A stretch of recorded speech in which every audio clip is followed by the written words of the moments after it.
Cette présentation, co-construite par le dispensaire et l'Association québécoise des infirmières et infirmiers, est présentée sous la forme d'un Pecha-Kucha, où chacune des diapositives est accompagnée d'une trame narrative.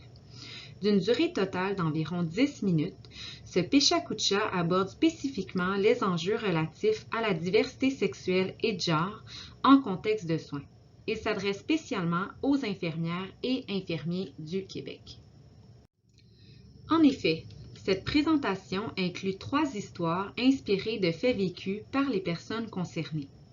Plus précisément, l'histoire de Casey porte sur l'expression de genre et s'inscrit dans un contexte scolaire.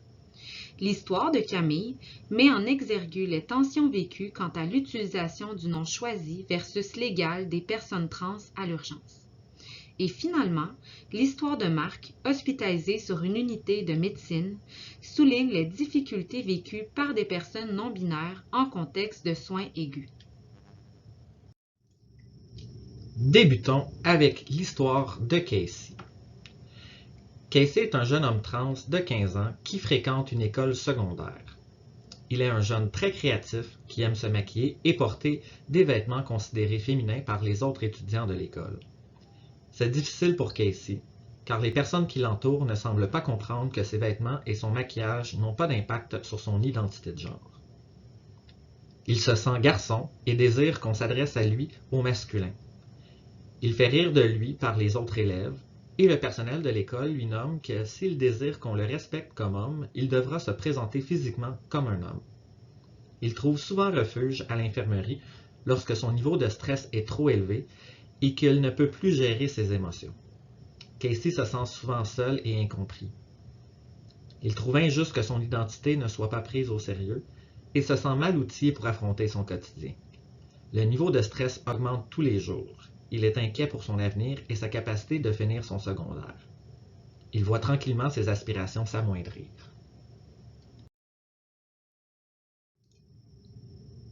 La première des choses à savoir lorsqu'on parle de diversité, c'est qu'il existe 4 principaux déterminants qui sont indépendants les uns des autres. Le premier étant le sexe assigné à la naissance, soit le genre biologique. Le second, l'attirance émotive et ou sexuelle, l'identité de genre et l'expression du genre. Une personne peut donc avoir une expression de genre qui ne correspond pas à son sexe assigné à la naissance ou encore à son identité de genre. Casey devrait être soutenu par les adultes qui l'entourent. Ce soutien permettrait de réduire les risques d'anxiété, de dépression, de risques suicidaires et dans le cas de Casey, de décrochage scolaire. Les écoles sont dans l'obligation d'offrir un milieu d'apprentissage sain et sécuritaire. Il serait possible, à titre d'infirmière, d'effectuer de la promotion de la santé en intégrant des ateliers sur la diversité sexuelle et de genre afin de combattre les stéréotypes de genre. Ce genre d'atelier n'aurait pas seulement un impact sur le quotidien de Casey, mais aussi sur le développement d'autres jeunes qui pourraient se questionner ou vivre secrètement leur genre, tout en ouvrant le dialogue et en normalisant leur situation. L'infirmière se situerait donc en position d'allié. Camille, une femme trans âgée de 21 ans, se présente à l'urgence pour des symptômes qui l'inquiètent. Dès son entrée, l'agent de sécurité oriente Camille vers l'inscription. À la demande de l'agente administrative, Camille transmet verbalement ses informations personnelles et lui remet sa carte d'identité. Camille éprouve un sentiment de vulnérabilité important. Son nom légal, Charles, inscrit sur sa carte d'assurance maladie, n'est pas conforme au nom choisi, Camille, qu'elle utilise au quotidien et qui s'arrime à son identité de genre. Rapidement, l'agente administrative lui mentionne qu'à l'hôpital, l'utilisation du nom imprimé sur les documents légaux devra être utilisée. Après une vingtaine de minutes d'attente, le nom de Charles est appelé au micro par l'infirmière au triage. Vivant une grande détresse par cette incongruence, Camille se dirige tout de même vers le triage. Malgré ses demandes répétées pour utiliser son nom usuel et conforme à son identité de genre, l'infirmière refuse, en disant s'appuyer sur des considérations légales. Ainsi, à sa sortie du triage et malgré ses inquiétudes envers son état de santé, Camille décide de quitter l'hôpital.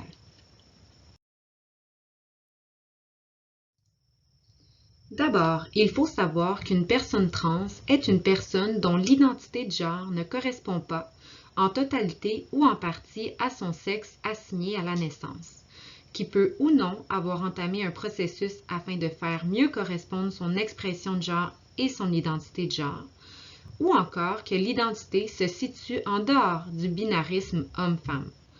Le terme peut donc désigner les personnes trans dont la transition n'implique pas de traitement hormonal substitutif ou de chirurgie d'affirmation de genre.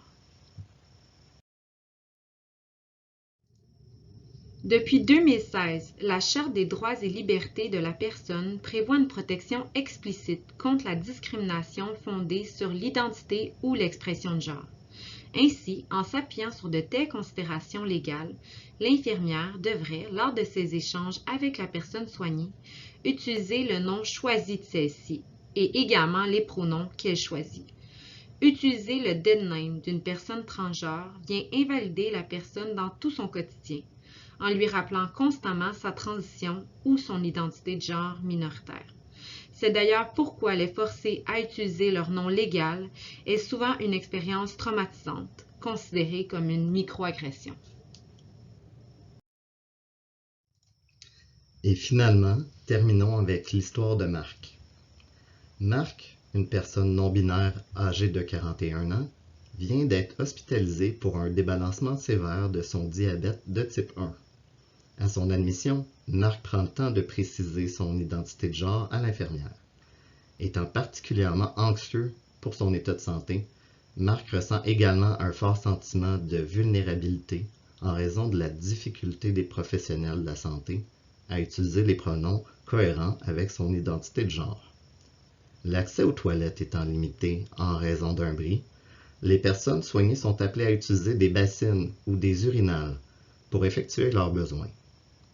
À son arrivée, l'infirmière offre d'entrée de jeu un urinal à Marc et quitte sa chambre, bien que Marc ne soit pas disposé à utiliser un tel outil dû à la configuration femelle de ses organes sexuels. Une personne binaire est une personne dont l'identité de genre correspond aux deux identités privilégiées par la société, hommes et femmes. Les personnes non-binaires, comme Marc, ont une identité de genre qui se situe à l'extérieur de ces deux identités. Il est possible de vivre les deux identités en même temps, de vivre un mélange des deux, de ne s'identifier à ni l'un ni l'autre, ou encore d'avoir une identité qui fluctue dans le temps. La non-binarité est ainsi un terme parapluie qui englobe une multitude d'identités.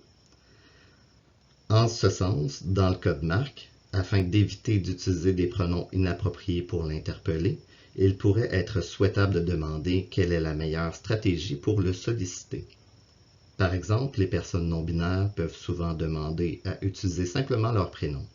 Ce qui pouvait sembler irrespectueux initialement s'avère ainsi la stratégie la plus sécuritaire pour les personnes non-binaires comme Marc. Les personnes non-binaires vivent également de façon disproportionnée un stress de minorité, puisqu'elles font partie d'un groupe à la fois minoritaire et marginalisé. Ce stress de minorité est très épuisant pour les personnes concernées et amène un état d'hypervigilance qui se traduit par une évaluation constante de l'environnement afin de dépister tout potentiel danger lié au non-respect de son identité. Ainsi, lorsque l'infirmière remet à Marc un urinal en pensant que son nom masculin s'arrime avec ses organes sexuels sans valider sa préférence, celle-ci contribue à cette détresse, à ce sentiment d'incongruence aux yeux des autres. Dans cette optique, il est essentiel d'être sensible comme professionnel à ces enjeux entraînant de la détresse chez les personnes soignées. Concrètement, il faut donc demander, ouvrir la discussion, plutôt que de présager.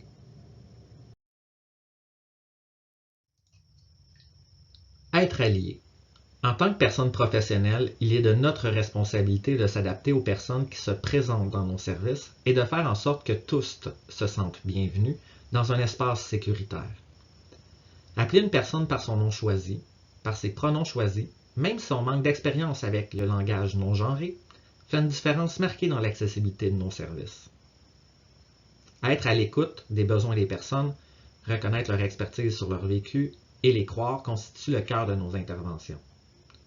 L'intégration des personnes LGBTQIA2S+, dans nos milieux commence par vous. Ce sont des personnes qui utilisent vos services, mais aussi vos collègues, familles et amis.